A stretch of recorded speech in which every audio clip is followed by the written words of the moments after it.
Hi my dear students, welcome to this session on your English course, your plus 1 English course. You have already completed the first 3 discourses of the first unit in your coursebook, and now we are proceeding to the 4th discourse, Quest for a Theory of Everything by Gail Ferguson. Dear children, you remember the last discourse we did. It was a speech by Dr. Kalam. And what advice does Dr. Kalam give you, the youth of India? What advice does he give the youth of India in his speech? Dr. Kalam recites an ancient poem, I'll Fly, which says, everybody is born with potential. Everybody is born with wings. So we are not meant for crawling. We have to fly and fly and fly. So Dr. Kalam says, we all are born with wings. And we have to flap those wings and rise higher and higher up in life. This is his advice to the youth of India. He says, we all are born with wings. And when he says we are born with wings, does he mean that we have wings just like birds? Does he mean we have wings with feathers? No, certainly not. He means we have wings of talents. Our talents are our wings, and we have to flap those wings and rise up in life. We have to make use of those talents and rise up in life. But how many of us are aware of our talents? Unfortunately, most of us are not at all aware of our talents. Instead of finding out what talent is hidden within us, we waste our time looking around, comparing ourselves with others. We always say, oh, this guy, he's so good at singing, I can't sing. Or this girl, she's so good at dancing, I can't dance. Oh God, why have you created me like this? So this is the type of comparisons we all make in life. Instead of focusing on our own strengths, instead of focusing on our own talents, we focus on our weaknesses. And only when you focus on your talents, only when you focus on your own strengths, you could rise up in life. You could make it big in life. You could be successful in life. You could achieve your goal only when you focus on your strengths, on your talents. But unfortunately, most of us are not at all aware of our own talents. Now I'm going to show you a wonderful personality, a very wonderful personality. You could see him on the screen. And when you see him, you would realize how blessed you all are. You see this man, Nick Vujicic, an internationally acclaimed motivational speaker. Maybe most of you have seen him on TV because he is such a popular figure. He has millions of fans all over the world. And millions consider him as a role model. See his figure. He was born without limbs. He has no arms and no legs. And doctors told this man would never walk in his life. But he didn't just walk. He made it so big in life. He became very successful in life. And you just see a short clipping on this man and how he made it possible. You could see it in this. And then you would realize how blessed you all are. God has gifted you with beautiful arms and legs. But unfortunately, we don't realize our potential. We rather focus on our weaknesses. So you please watch this and we'll be back to do the next discourse, Quest for a Theory of Everything.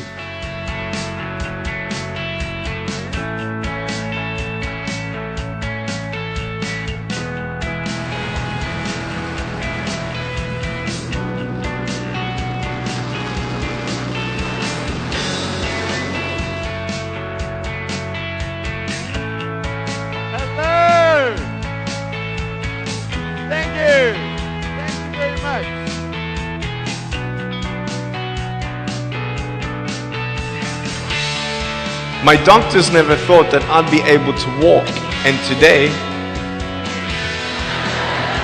I'm walking.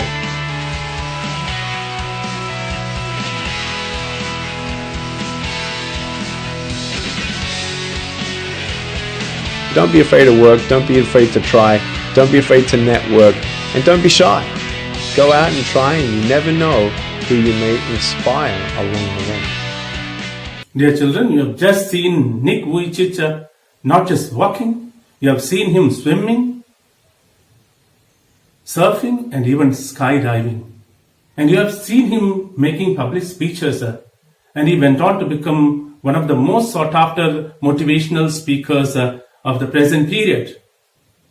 And what makes him so successful? What is the secret of his success? What is his success mantra? There is only one secret behind his success. That is, he just ignored his disabilities and focused only on his abilities. You could all find success in life only by ignoring your weaknesses and focusing only on your strengths, your talents.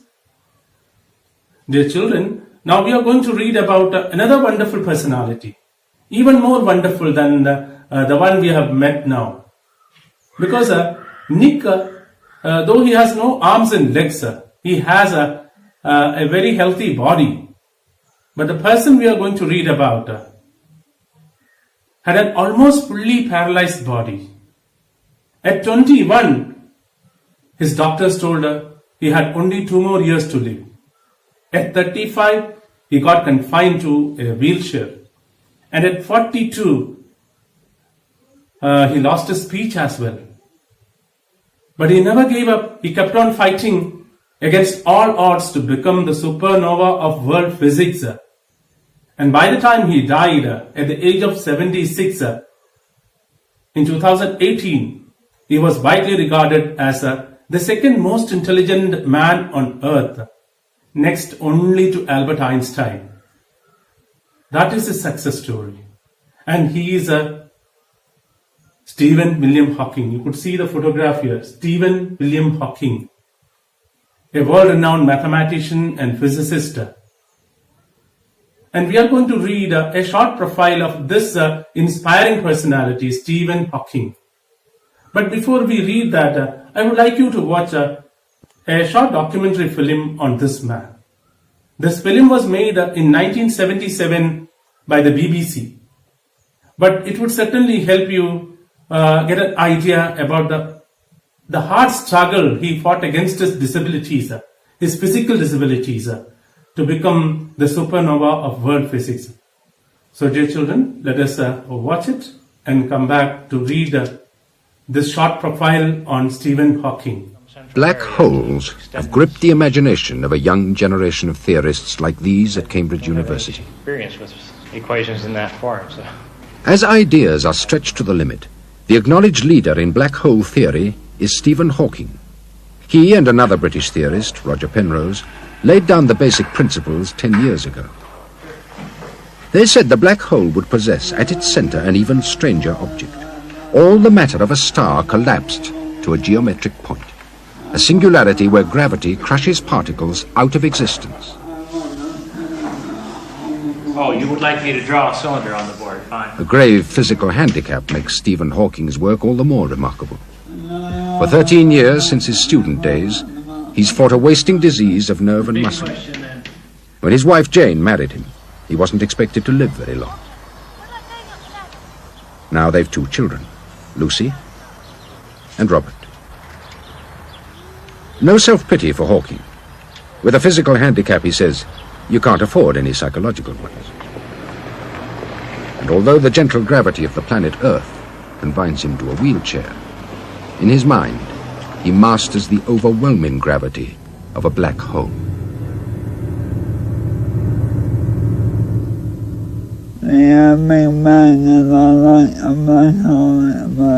The Big Bang is like a black hole explosion, but on a much larger scale. By finding out how a black hole creates matter, we may discover how the Big Bang created all the matter in the universe. The singularity of the Big Bang seems to be a frontier beyond which we cannot go. Yet we can't help asking what lies beyond the Big Bang. Why does the universe exist at all? My son Robert is always asking questions. Why this? Why that? Every child does. It's what raises us from being cavemen. On one view, we are just weak, feeble creatures at the mercy of the forces of nature. When we discover the laws which govern these forces, we rise above them and become masters of the universe.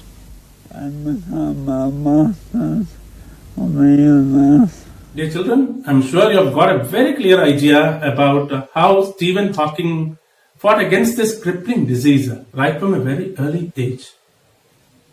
And in this profile, Quest for a Theory of Everything, we are going to read about this long story of struggle, the struggle against that crippling disease. And this struggle started when he was just 21, when he was doing his PhD at Cambridge. And the struggle ended only with his death in the year 2018. But during the course of this long struggle, he could accomplish everything that a man could dream of. He could even earn the reputation of being another Einstein. What else can a man dream of? You think about a man who spent a major part of his life in a wheelchair. A man who can't speak and communicate his ideas. A man whose body is fully paralyzed. Major part of his life he spent on his wheelchair with a fully paralyzed body, and still he could come out successful. And what should be the secret of his success?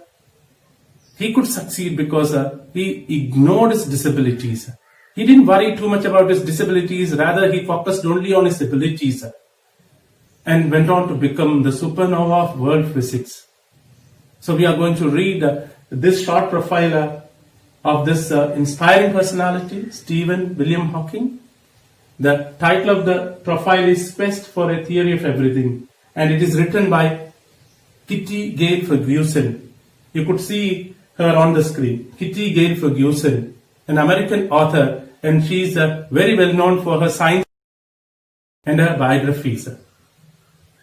And she has written a biography of Stephen Hawking as well. You could see that book here. So we are going to read this. You could see it on the screen. You could also read it on the screen. The first part of the profile you would read now, and we'll be back with a few questions. I'll be asking you a few questions. Please watch it on the screen, read it on the screen, and get ready to answer my questions. Quest for a Theory of Everything by Kitty Gail Ferguson. In the Cockcroft Lecture Room on April 29, 1980, scientists and university dignitaries gathered in steep tiers of seats facing a two-story wall of chalkboard and slide screen. The occasion was the inaugural lecture by a new Lucasian professor of mathematics, the 38-year-old mathematician and physicist Stephen Hawking. The title of the lecture was a question: Is the end in sight for theoretical physics? Hawking startled his listeners by announcing that he thought it was. He invited them to join him in a sensational escape through time and space to find the holy grail of science, the theory that explains the universe and everything that happens in it. Stephen Hawking sat silently in a wheelchair while one of his students read his lecture to the assembled company. Judged by appearance alone, Hawking didn't seem a promising choice to lead any adventure. Dear children, you have seen how Kitty Gail Ferguson arouses the interest of the readers by narrating a very interesting episode in the life of Stephen Hawking. So I think this is the way we should all write a profile. When you write a profile, it's not necessary that you have to start with the birth of that person. You could always start with something very interesting so that you could catch the attention of the readers. And then in the second, third paragraph onwards, you could write about his birth, his early childhood, and other events in that chronological order. But it's always better to start with something very interesting. So what interesting event in the life of Stephen Hawking does Kitty Gail Ferguson start with? What does she narrate at the outset? At the outset itself, she narrates a very crucial event in the life of Stephen Hawking. She tells us how Stephen Hawking caught the attention of eminent scientists by giving a lecture in the Cockcroft Lecture Room on April 29th, 1980. Cockcroft Lecture Room. You see this photograph here. It's a lecture hall, a lecture theatre in the university campus, Cambridge University campus. So it was on April 29th, 1980, he gave this important lecture to a distinguished gathering, who all were there seated in steep tiers of seats. There were distinguished scientists and university dignitaries. They were all gathered in steep tiers of seats. Steep tiers, you could see the photograph here, steep tiers of seats. Seats arranged one behind and above the other at different levels, as you have seats in a movie theater. So they were all gathered in steep tiers of seats in the Cockcroft Lecture Room, facing a 2-story wall of chalkboard and a side screen. A 2-story wall, again you could see the photograph here. A wall having 2 levels. The lower level is a chalkboard or a blackboard. Chalkboard is the American term for blackboard. So the lower level is a blackboard and the upper level a slide screen for projecting images.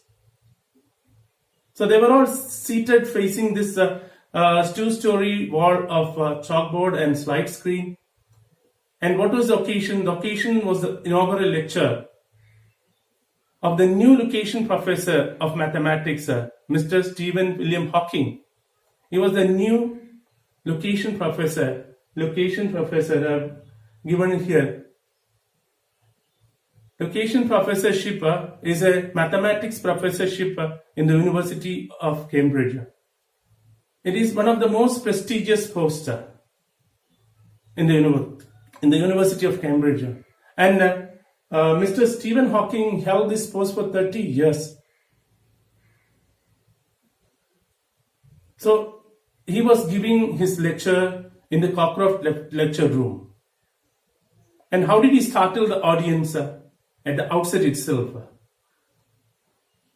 At the outset itself, he stated that theoretical physics was coming to an end.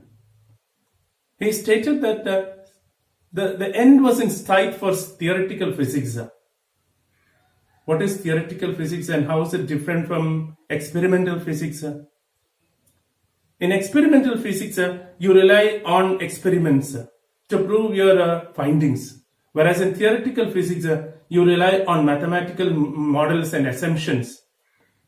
For example, astrophysicists and cosmologists can't prove their theories through experiments. They have to rely on mathematical models and assumptions. You can't prove the origin of universe through some experiments. You have to rely on certain models, mathematical models and assumptions. So that is called theoretical physics. And it's different from experimental physics. So Stephen Hawking himself was a theoretical physicist and he was arguing that theoretical physics was coming to an end. That was how he startled the audience, the listeners.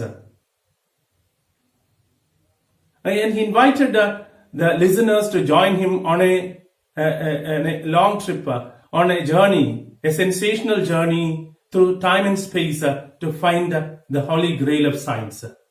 Holy Grail of science. Holy Grail, you could see the image here. You could see Christ having his Last Supper. So, Holy Grail is the cup used by Jesus at his Last Supper.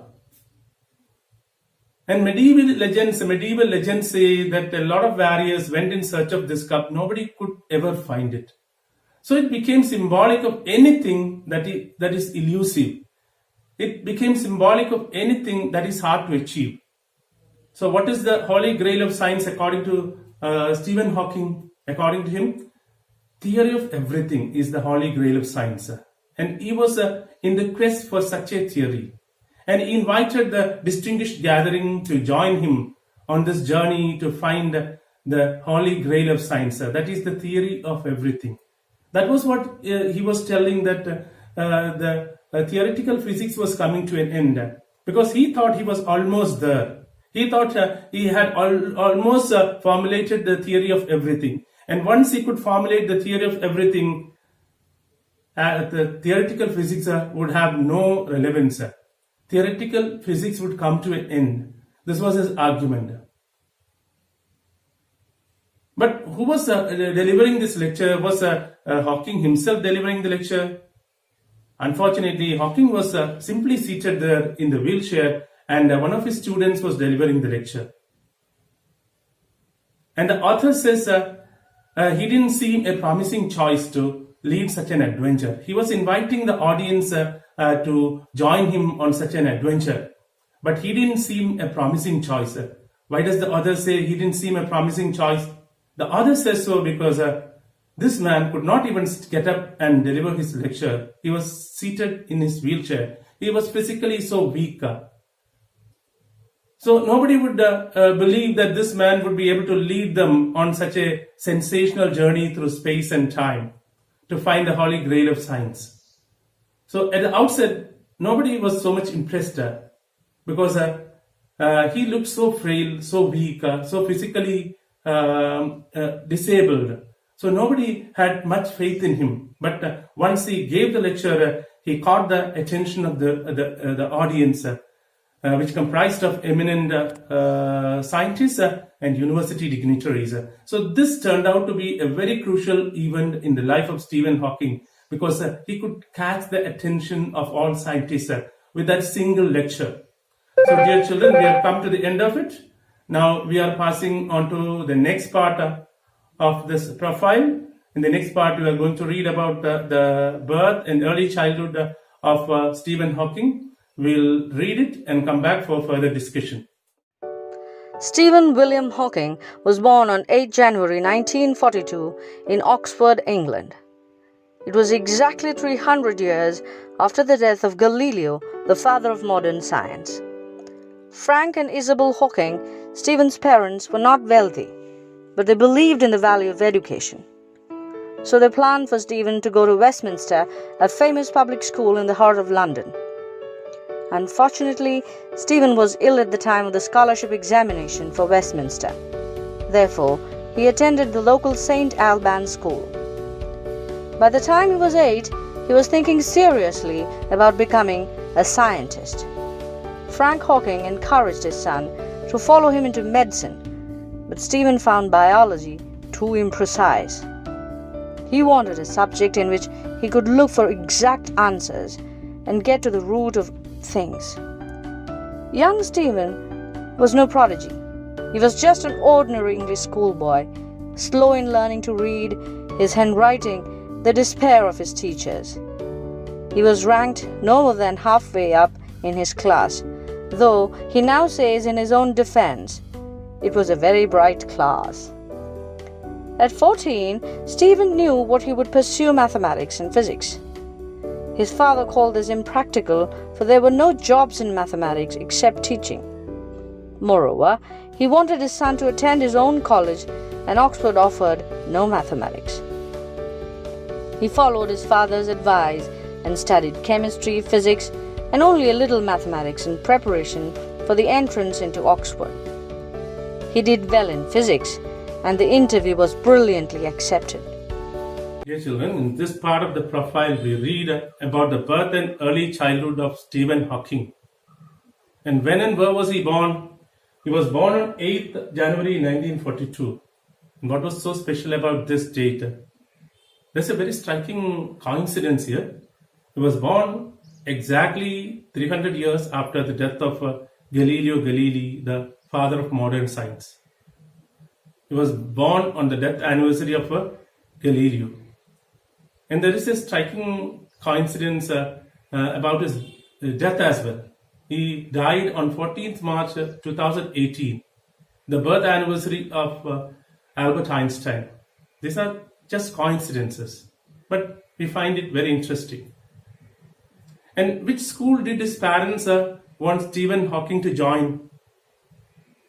They wanted him to join Westminster Public School, a very famous school in London. But did he join that school, and why couldn't he join that school? He was ill at the time of the scholarship exams, and he had to join another school, a local St. Albans school.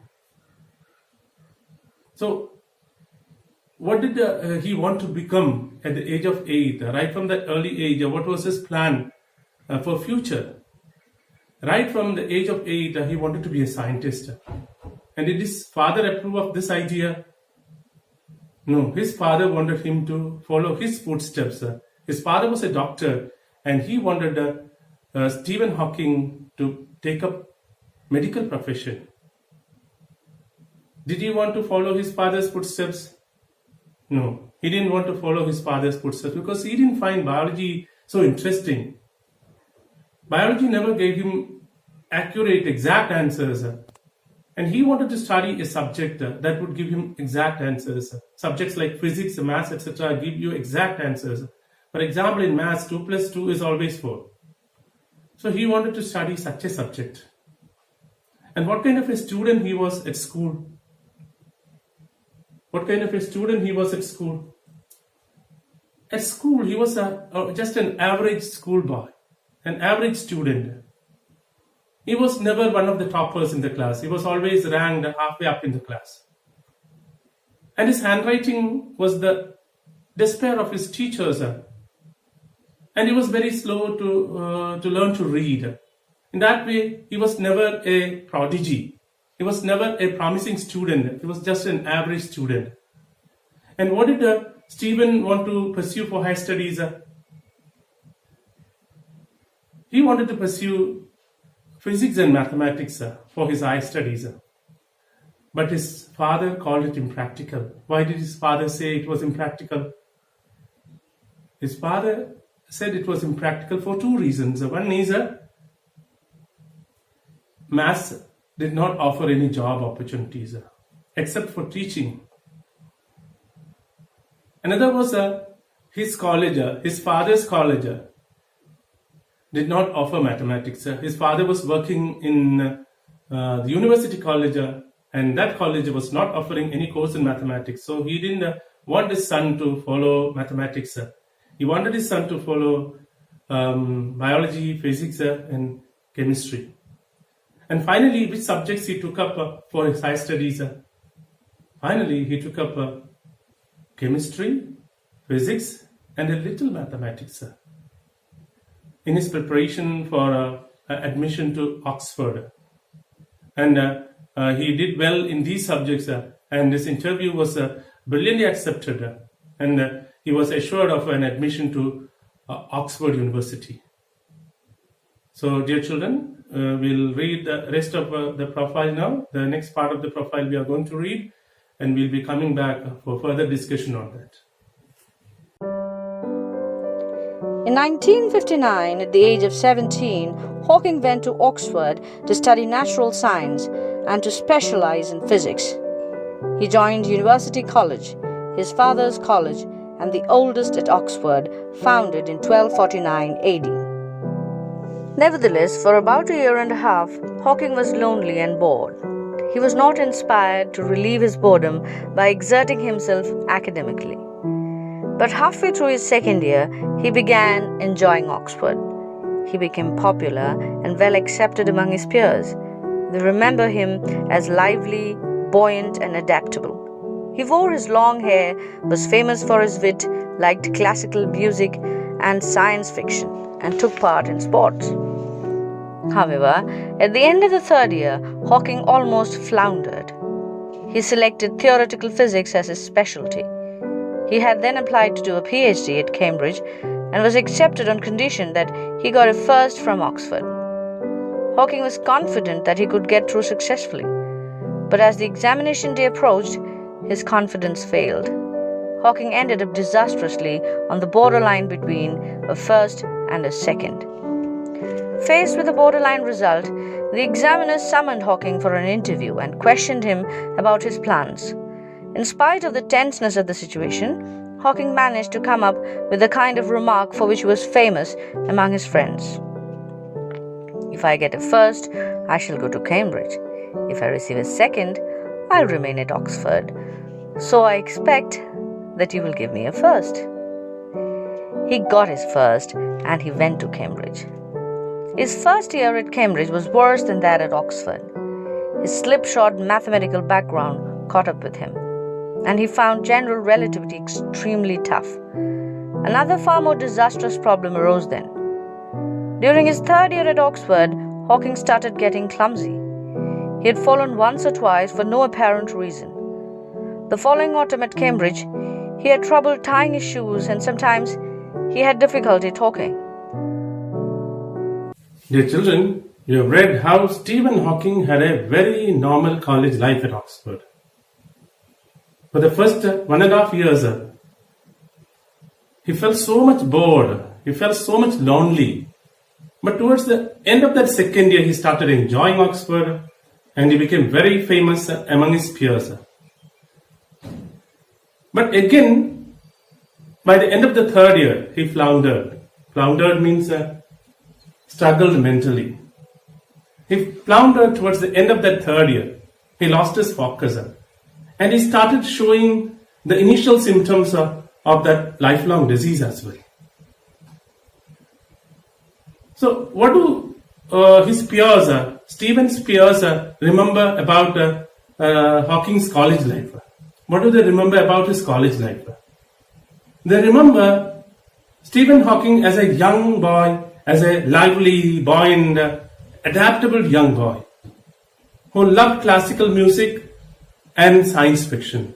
And they say he always wore his hair long. And he loved to crack jokes. He was known for his wit. And he even took part in sports. So as a young boy, as a college student, he was just like anybody else. He enjoyed his life and even took part in sports. But towards the end of the third year, again, things got worse. He started losing his concentration. He started losing his confidence. He floundered. And this got reflected in his results as well. He got a borderline result. He ended up getting a borderline result. What is a borderline result? We are not familiar with the borderline result because in India we don't have the practice of awarding a borderline result. Okay, we get either first class or a second class or a third class or a fail. But in Oxford, they still follow this practice of awarding borderline results. A borderline result is a result between a first class or a second class, or between a second class or a third class, or between a pass or a fail. So once a candidate is awarded a borderline result, he has to appear for an interview. And if he can impress the examiners there, he would get a higher grade. If he fails to impress the examiners, he would get the lower grade. And now, there was only one way to get a first class for Stephen Hawking. And for him, it was very important to get a first class. It was disastrous for him to get this borderline result because he had already applied to do his PhD at Cambridge. And his application was accepted on one condition, that he should get a first class from Oxford. So he had to get it. It was a do or die situation for him. He had to get it. But even in that tense situation, he could impress the examiners by way of his wit. How did he impress the examiners? How did he manage to get a first class from Oxford? How did he impress the examiners there? He impressed them by way of his sharp-wittedness, by way of his humor. He came up with a very witty remark. When they asked him if he wanted a first class, he just said, if you give me a first class, I'll go to Cambridge. If you give me a second, I'll remain here. And I hope you will give me a first class so that you could get rid of me. This he didn't say. Indirectly, he was telling that if you want to get rid of me, you give me a first class, I'll go to Cambridge. Otherwise, I'll remain a headache for you at Oxford. So they enjoyed this witty remark and they got impressed by this young guy and they gave him a first class and he got admission to Cambridge. But even at Cambridge, his first year, he couldn't enjoy. He was not that good at studies. He found general relativity extremely tough. Why did he find general relativity extremely tough? Because he had a slipshod mathematical background. His mathematical background was not good enough because at Oxford he studied physics, chemistry and a little mathematics. So this slipshod mathematical background, slipshod I have written the meaning here, careless. This background, mathematical background caught up with him and he couldn't do well during the first year at Cambridge. And during that year, the first year at Cambridge, he faced some other problems, far more disastrous problems he faced. He showed some symptoms of that lifelong disease. What were the symptoms that he showed during that first year at Cambridge? The first symptoms he showed were he had difficulty in tying his shoes and he had difficulty in talking. In a video footing I showed earlier, you have seen how he faced difficulties in talking. So these symptoms he showed at such an early age, at the age of 20 itself. But at that time, he was not diagnosed properly. So dear children, we have already come to the end of it. We have had a long session now. Let's wind up now. We'll take up the rest of the profile in another session. In the second part of this video lesson, we'll take up the rest of the profile. Okay, goodbye.